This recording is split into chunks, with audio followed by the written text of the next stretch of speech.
Et si le Sud avait gagné la guerre de sécession, uchronie et conséquences jusqu'à nos jours.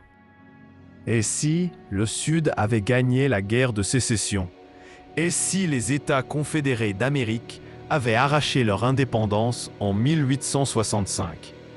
Esclavage, géopolitique, économie, droits civiques. Explorons un monde parallèle où l'Amérique ne s'est jamais réunifiée. 1861. La guerre de sécession éclate entre le Nord industriel, abolitionniste, et le Sud agricole, esclavagiste. 1865.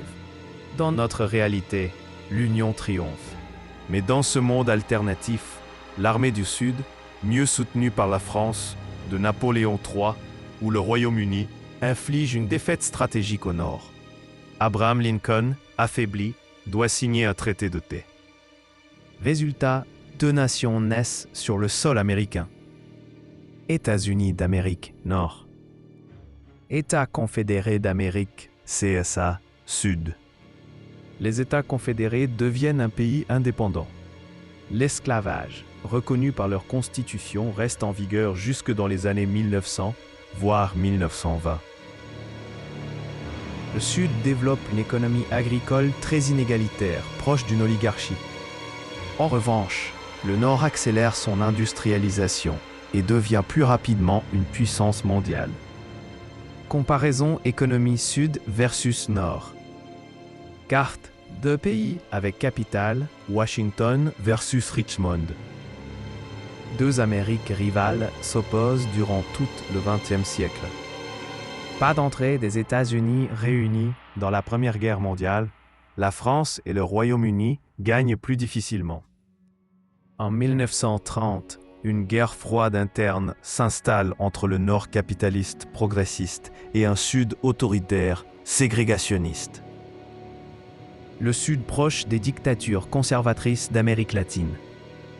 Le Nord proche du bloc occidental/libéral. Aujourd'hui, en 2025, les États-Unis du Nord sont devenus un Canada ultra-puissant, allié de l'Europe. Le Sud, affaibli, a connu une série de crises raciales, une guerre civile interne dans les années 1970 et une lente démocratisation. Hollywood, Google et les GAFA, nord-américains. Le Sud, lui, a une culture plus proche du Texas profond, peu intégrée dans les grandes organisations internationales.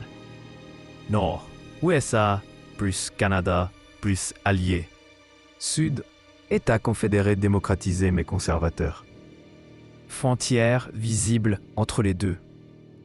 Différence de mœurs, lois, niveau de vie. Et si le Sud avait gagné? Le monde serait sans doute plus divisé, l'Amérique affaiblie, les droits civiques très différents. Parfois, la victoire militaire ne suffit pas à garantir la justice. L'histoire, elle, ne revient pas en arrière, mais elle nous apprend pourquoi certaines défaites étaient nécessaires.